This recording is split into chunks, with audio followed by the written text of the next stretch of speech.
Okira Coffee. Amo na siling ko nga mas maayo tani kung makatilaw man ang iban.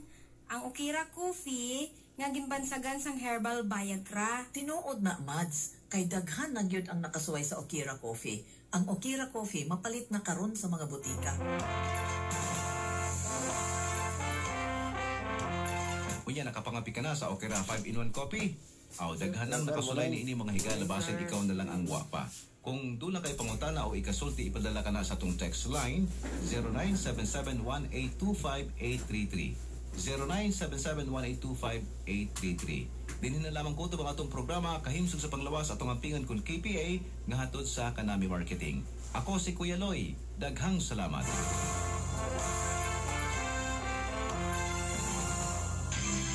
Broadcasting from the third floor of the Amando B. Amatong Civic Center, College Park, Dipolog City, Zamboanga del Norte, Philippines.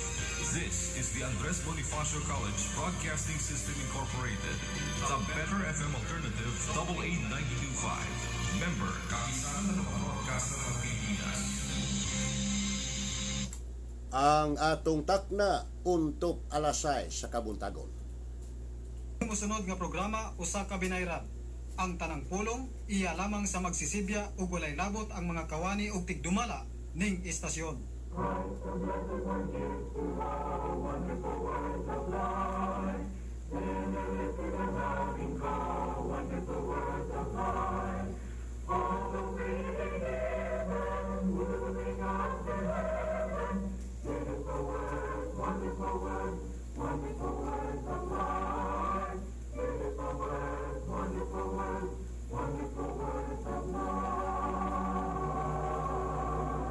Hello, mayong buntag, magandang umaga po, good morning. Welcome sa atong tulumanon naguluhan og words of life o mga pulong sa kinabuhi. Usa ka tulumanon nga ang katuyuan mao ang pagpahibalo sa makamatuoran nga nahipatik sa balaang kasulatan, mao ang paglaban sa kamatuoran ug maupod ang pagyagyag sa mga baka nga pagtulunan. Sa Biblia misna naagi mga bakat nga pagtulunan, mikuyanap karon sa tibuok kalibutan. Naay pagtulunan nga binuhat lamang sa mga tawo, naay pagtulunan nga iya sa yawa, naay pagtulunan nga iya sa Antikristo, naay pagtulunan nga iya sa mga Hudiyo, naay pagtulunan nga iya sa mga pagano, naapoy mga pagtulunan nga iya ni Kristo. Ang mga iya ni Kristo na aginas Biblia mabasa litra por litra. Busa kinahanglan ta og Biblia ang pinakakaraan nga libro sa tibuok kalibutan.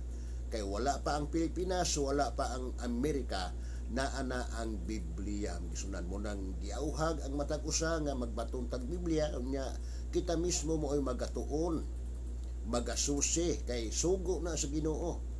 Matod pa ni Kristo, kamo magasusi sa mga kasulatan, kay nagaunahuna man kamo nga pinaagi ni ini, makakaplag kamo sa kinabuhing dayon, ngani kini mao ang nagapanghimatuod may tungod kanako. Bueno, naka-live broadcast kita karon diri sa atong pinangga nga estasyon DXAA 92.5 FM, naglanog-lanog diri sa Dipolog City. Nya pasalamat ta sa atong pinangga ug maabtik nga manager si Sir Jet Opila kay siya mo'y kauban nato karon sa Master Control bisan pa sa Technical Department. Nya pasalamat po ta kang Justin Parangan ang akong apo kay siya mo'y nangunay kanato pagkuha og video. So kining atong programa radyo na naka-FB pa plus naka-YouTube channel pa. Bueno, sa atong mga viewers, ipakanaog ko nukit, number 1, ang atong viewers na Noe Onado de Saturno, din Frank Sharot sa Dicayas, David Uyohoy, matod pa ni Brad David, good morning Brad, and to all listeners. Then Nilya Dagkuta diya sa Bayan Bohol, matod pa, good morning Brad Ed, from Bibot, ni maayong buntag. Chad Clarin sa Australia, then matod pa ni Frank Sharot, good morning brother, and to all viewers, God bless us all. And Chad Claren, Matod pa, good morning, Brad, and to all listeners. God bless us all. Then, Nilo Dalman, diri sa Dipolog, and Maripe Hisarsa, diya sa Canada. So, nining kabuntagon, miksunan, atong pagtagad ning mga tagna. Dunay mga tagna sa daang tugon nga matuman inigbalik yod ni Kristo. Ha? Apan ato sang ipabati kanyo kining usa ka awit, naguluhan kini og I want to be a worker for the Lord.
Okay, I want to be a worker for the Lord. So atong pagtagad ng mga tagna migsunan, dunay Dios nga muanhi. Bianhi naman siya kaniadto, bitagna gyapon na munay makapahibulong sa balaang kasulatan migsunan. Ang unang pag-anhi ni Kristo gitagna na. Ang iyang unang pag-anhi wala pa. Wala pang Amerika, wala pang Pilipinas, dunay tagna nga dunay Dios nga muanhi ug mupuyo sa iyahang katawhan sa katumanan si Kristo. Nya sa dihang mianhi si Kristo, gilansang siya sa cross, namatay siya, gilubong, nabanhaw, mikayab paingo sa langit. Kano sa nahitabo na? Around 30 or 33 AD, natuman ang maong mga panagna. Mikaya paingos sa langit ang atong Ginoong Hesukristo. Unya, ang balaang kasulatan nagpadayon sa pagtagna. Unsa maning tagna bi sa Ginoo nga matuman na inigbalik ni Kristo aniya. Salmo 96, versikulo 13. Isulat ninyong versikulo. Arnel John Ramboaga, matod pa, God bless you, Brad, and to all listeners. Sa tubangan ni Jehovah, kay muabot na siya, kay siya muanhi sa paghukom sa yuta, pagahukman niya ang kalibutan uban ang pagkamatarong, og ang katawhan uban ang iyang kamatuoran. Gisulat ni mga 500 years, wala pa matao si Kristo. Wala pa madiskubre ang Pilipinas, wala pa po madiskubre ang Amerika, gisulat na. Sa unang pag-anhi ni Kristo, misan wala man siya moanhi alang sa paghukom. mianhi siya alang sa kaluwasan ang unang pag-anhi ni Kristo. Apan di ay tagna ni propeta David kun Haring David nga unsa kay sa tubangan ni Hiyuba kay moabot na siya kay siya moanhi sa paghukom sa yuta, pagahukman niya ang kalibutan uban ang pagkamatarong ug ang katawhan uban ang iyahang kamatuoran. Ang pangutana sa katumanan kinsa man kini si Hiyuba nga moanhi sa paghukom sa yuta? Kinsa man kini siya be? Kitagna man unya ang tagna doon na may katumanan. Kinsa siya nga moanhi nga mao'y magahukom sa yuta? Walay lain sunan kundi ang atong Ginoong Hesukristo. Mao na nga si Mateo nga usas magsusulat sa Bagong Testamento, mipahayag siya unsa may ingon sa Mateo kapitulo 25 gikan sa 31 ngadto ni sa bersikulo 46. Apan ato lang basahon ning pipila ka mga bersikulo, di na to hutog basa no kay kabsan ta sa oras. Unsa may ingon? Irme Albar Samotya, good morning Brad. Mateo 25, 31, tama na 36. Dayon, basahon na to ang 41. Og inig-abot na sa anak sa tao, kinsa makining anak sa tao nga moabot? Si Kristo. Og inig-abot na sa anak sa tao diha sa iyang himaya og sa tanang mga manulunda uban kaniya, siya mulingkod diha sa iyang maymayaong trono. Ang pangutana, natuman na ba ni? Wala pa palaboton pa ni Megsunan. Gitagna ni Haring David nga doon ay Hiyuba nga muanhi sa paghukom sa yuta. O niya sa dihang nagsulat si Mateo, maulang yapon, tagna lang yapon hangtod ron. Og inig-abot na sa anak sa tao diha sa iyang himaya og sa tanang mga manlunda uban kaniya, siya mulingkod diha sa iyang mahimayaong trono. Ang pangutana, asa man ay si Kristo ro naglingkod? Naglingkod siya sa trono sa iyang amahan.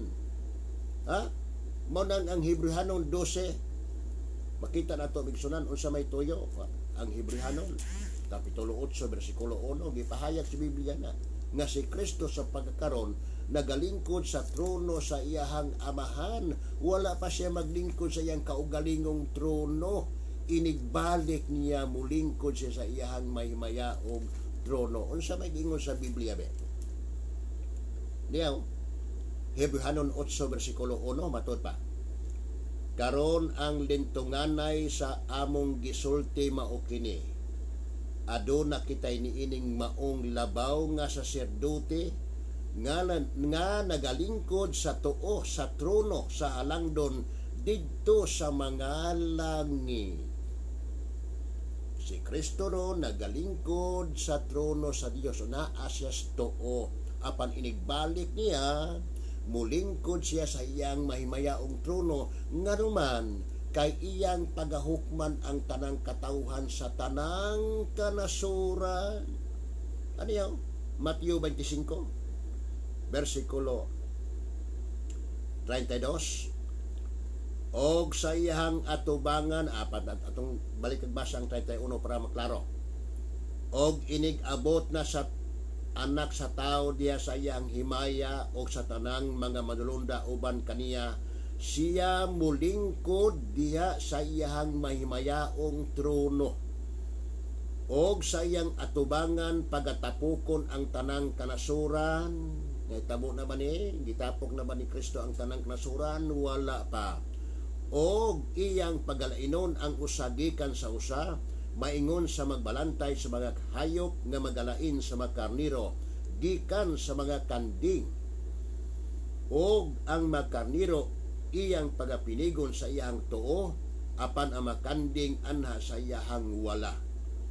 Og ang hari magaingon kanila diya sa iyang tuo, o marika mo o mga dinayig sa akong amahan, panundan ninyo ang gingharian nga gitagana alang kaninyo sukad pa sa pagkatukod sa kalibutan. Mao nay mahitabo inigbalik ni Kristo.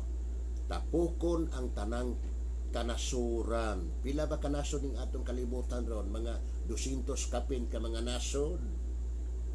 Apil ang nasod sa China, Russia, Amerika, Singapore, Malaysia, Pilipinas, ug uban pa. Tapukon ang tanang katawhan sa tanang kanasuran alang na sa paghukom. Ug unya alang sa iya makatawhan nga gitawag niya iyang makarniro, muingon ang atong Ginoong Hesukristo, umari kamo o mga ginayig sa akong amahan, panunda ninyo ang gingharian nga gitagana alang kaninyo sukad pa sa pagkatukod sa kalibutan. Unya alang sa makanding repirados mga dautan, kun ang makarniro repirados mga matarong, ang makanding repirados mga dautan, asa man punta ang makanding. Naro bersikulo 41 unsa may gingon, unya ang hari magaingon kanila diha sa iyahang wala, pahawa gikan kanako kamong mga tinunglo ngadto sa kalayong walay pagkatapos nga gitagana alang sa yawa og sa iyahang mga manulunda. Makita na to bigsunan nga mao ni ang mahitabo inigbalik ni Kristo. Dugay nang gitagna, wala pang Pilipinas gitagna, dunay hiyuba, dunay Dios. Kinsa man na si hiyuba be? Kinsa na si hiyuba nga muanhe? Well, ato kunong pamatud-an pinaagi sa malaag sa tanog, kinsa tuo na si hiyuba nga muanhe? Niya Jeremias kapitulo 10 bersikulo 10 matud pa sa Biblia. Apan si Jehovah mao ang matuod nga Dios, siya maong Dios nga buhi og ang hari nga walay katapusan. Sa iyahang kasuko ang yuta mukurog og ang mga nasod dili magapabilin sa iyahang kasuko. Kinsa na si Jehovah? Ang matuod nga Dios nga unsa nga siya mo'y nagbuhat sa tanang butang sa langit ug sa yuta. Gipamatud-ana pinaagi ni propeta Isaias 44 bersikulo 24 matod pa, mao kini ang giingon ni Jehovah ang imong manunubos og siya nga nag-umol kanimo gikan sa taguangkan. Ako mao si Jehovah nga nagbuhat sa tanang butang, nga maulamang ang nagabuklad sa mga langit og nagakatag sa yuta. Giangko na ni Jehovah sa daang tugon nga siya mo'y naghimo, nagbuhat sa langit og sa yuta. Sa Bag-ong Testamento, kinsa man siya be? Kinsa siya sa katumanan ang nagbuhat sa langit og sa yuta? Well, ang amahan mo'y may pahayag, may isunan. Ang Diyos nga amahan, Hebrehanon kapitulo 1 bersikulo 10, gipahayag na sa Diyos nga amahan. Ikaw Ginoo sa sinugdan maong nagtukod sa kalibutan ug ang kalangitan buhat sa imong mga kamot.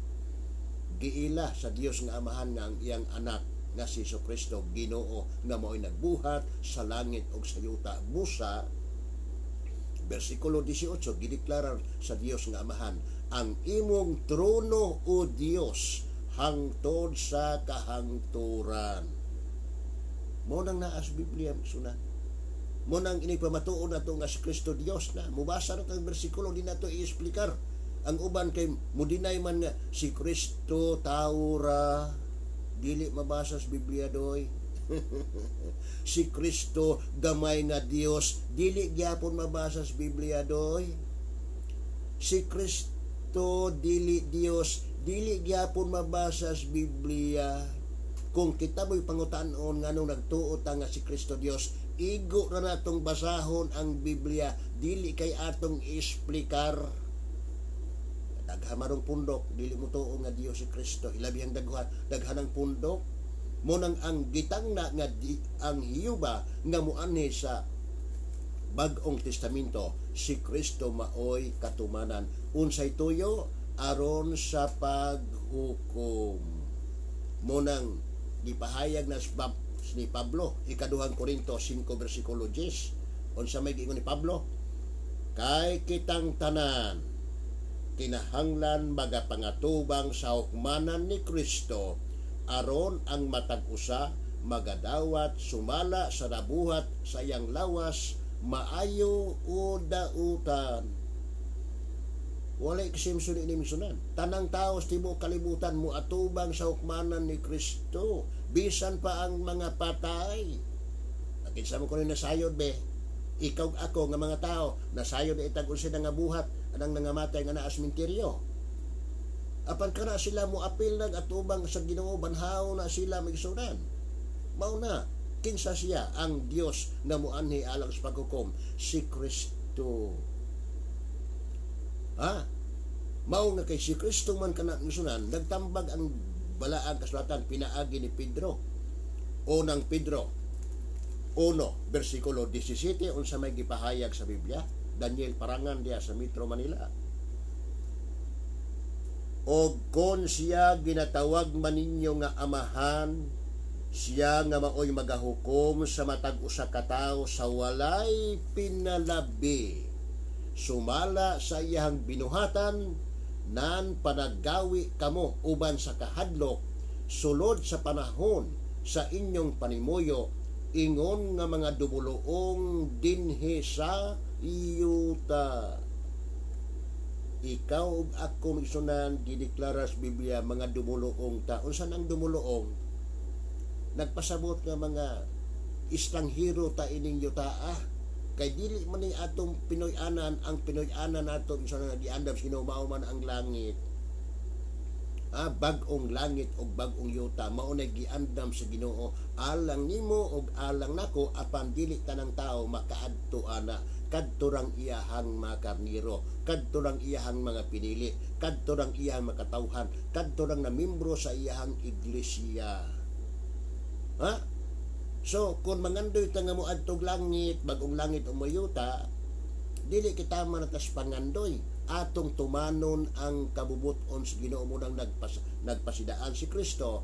Dili ang tanan nga magaingon kanako Ginoo Ginoo makasulod sa gingharian sa langit, kun dili kadtong nagatuman sa kabubuton sa akong amahan nga anaa sa langit. Nets Gariho Gabiola, matod pa ni Nets. Good morning, brother. Mao na migsunan ang kamatuoran. Munang niining atong panahon kay niya naman tas katapusang mga adlaw. Niya na tas katapusang mga adlaw. Kita mismo mo'y nakakita sa mga katumanan ni ini nakasaksi. Unsa may atong nasaksihan be? Will ato ko nung ipatubag pinaagi ni Pablo unsay atong nasaksihan ining atong katapusang mga adlaw. Ikaduhang Timoteo, kadus ang gisulat ni unang siglo. Wala pang Pilipinas, wala pang Amerika. Gisulat na sa Biblia unsay may tabo sa katapusang mga adlaw. Ikaduhang Timoteo kapitulo 3. Uno ngadto na sa unahan matod pa ni Pablo. Apan sabta kini nga unya sa kaulahiang mga adlaw managpangabot ang mga panahon nga malisod. Ang pangutana karos amon ni tuman. Kita mismo mo'y nakasaksi sa katumanan niya natas katapusang mga adlaw niya natas malisod nga panahon. Ilabi na ining pagkuyanap karon sa gitawag nila COVID-19. Lisod na migsunan ang atong movement karon, limitado ang atong movement. Unyag mo anhata ng butanta ng mga grocery store, mga mall, di mga kasulod di ka mag-face mask, di ka mag-face shield. So, gasamok-samok. Samok-samok para na ako migsunan. Mag-face mask, mag-face shield, kay mo na health protocol. Dili na basta-basta. Unya, ang kumpanya ron nga medyo nakalisod, nagsira, unya sa diyan nga sira na ang mga kumpanya, wala na yung mga trabahante, naglisod lang mga tao, may gisunan, munang doon na giingon ron nga mas kuyaw pa sa COVID-19. Unsa man nga klasehas bagong variant COVID, unsa man gitawag na nig Bilsa 1530 migsunan. Bilsa mo na kaintapan ron. Kanang Bilsa dito sa ubang lugar nga nagsira na mga kumpanya, sirado na ang mga tindahan, wala na trabaho ang mga trabahante, naglisod ng pagkaon, naglisod ng ibayad mo nang gitawag na aron ang bagong COVID variant, gitawag nag Bilsa. Unsa na siya? 1530. Kada 15 o kada 30. Naa ng Bilsa. Unsa man na? Bill sa kuryente, bill sa tubig, bill sa telepono, bill sa wifi, bill sa buhis, bill sa motor, ug uban pa hilabihang daghanang bill sa migsuna. Ayaw mo tuwa na kay ato ng pakulo. Nga mo na tinuod ron dito sa Manila misunan ang mga tao dito nga pila na ka bulan ang lockdown. Hapit na mapulo ka bulan ang lockdown migsunan. Daghang mga tao nga wala na trabaho.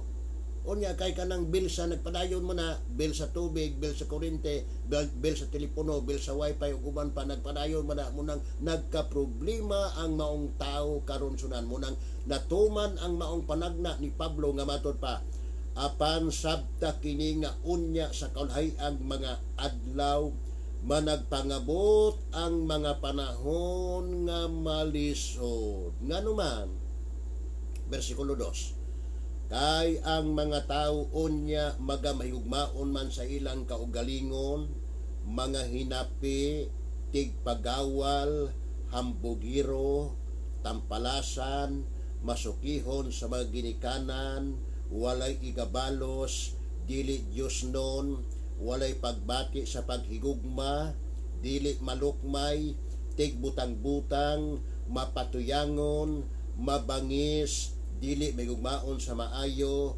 mabudhion, madali-dalion, tigpaborot nga nahigugma sa kalipayan, inay sa Dios unta hinuon, nga nagabaton sa dagway sa tinuuhan, apan nagapanghimakak sa gahom ni ini.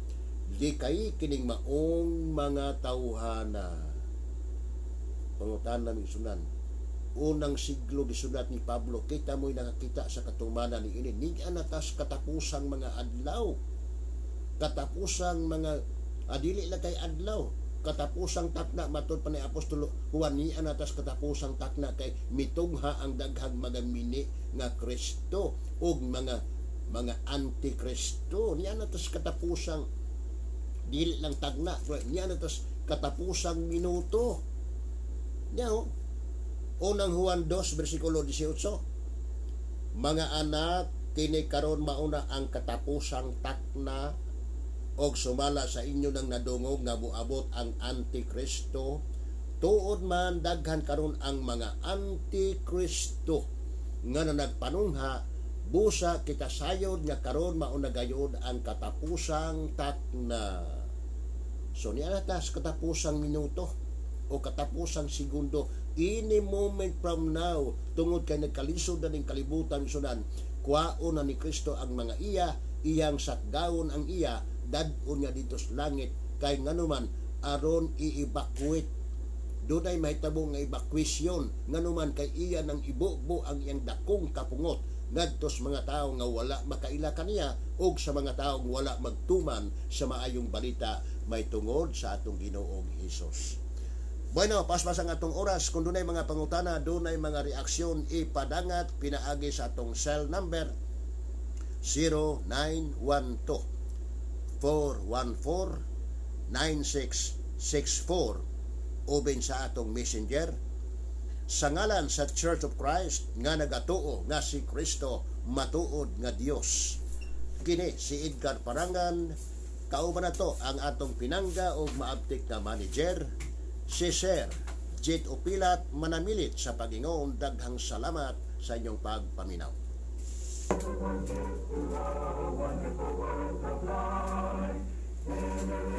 Salamat, Sir.